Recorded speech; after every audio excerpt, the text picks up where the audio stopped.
Achievement చేసినప్పుడు build అవుతుంది confidence. కానీ మన లోపల బిల్డ్ అయ్యేది సెల్ఫ్ ఎస్టీమ్. మన లోపల నుంచి వస్తుంది అనమాట.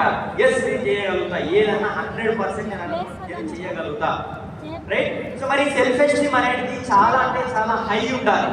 ఇప్పుడు మనకి బండిలో 200 స్పీడ్ ఎట్లా ఉంటుందో అట్లా మన హై ఉండాలన్నమాట. సో ఇప్పుడు ఎగ్జాంపుల్కి మరి సెల్ఫ్ ఎస్టీమ్ అనేది ఎట్లా పెరుగుతుంది? మన పైన మనకి స్వీయ గౌరవము, దాని తర్వాత ఇది ఎట్లా పెరుగుతున్నారంటే మనం ఇప్పుడు ఎగ్జాంపుల్కి మనం హోటల్ పోయిన తర్వాత ఆ హోటల్ కానీ షాపింగ్ మాల్ పోయినాం. ఇప్పుడు మనం మంచి డ్రెస్ చేసుకొని, మనం గరీబ్ ఉండొచ్చు కానీ మంచి డ్రెస్ వేసుకొని పోయినాం అనుకోండి, దర్వాజాలు ఆటోమేటిక్ ఓపెన్ అవుతుంది. కానీ అదే చినిపోయిన బట్టలు వేసుకొని పోతే అది మన సెల్ఫ్ ఎస్టీమ్ చూపిస్తుంది అన్నమాట. సో కానీ చాలా మంది పెళ్లిలకు పోవడానికి ఏమో మంచి బట్టలు వేసుకొని పోతారు, మీటింగ్ ఏమో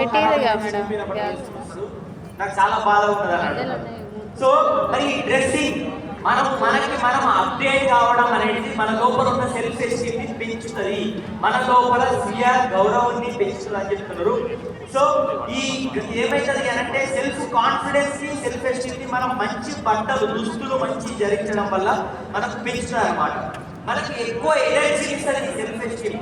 ఈ డ్రెస్సింగ్ మనకి అప్డేట్ కావడం. ఎందుకంటే చూడండి, ఇప్పుడు ఇక్కడ ఈ హాల్ 5,000 మంది ఉన్నారు. ఈ 5,000 మంది ద్వారా మనకి ఎంత ఎనర్జీ వస్తుంది, రైట్? సో దాని తర్వాత మనకి ఎంతోసియాసం అంటే మనకి ఎనర్జీని ఇస్తుంది అనమాట. అంటే ఎక్సైట్మెంట్ కావచ్చు మనం అప్డేట్ కావడం వల్ల.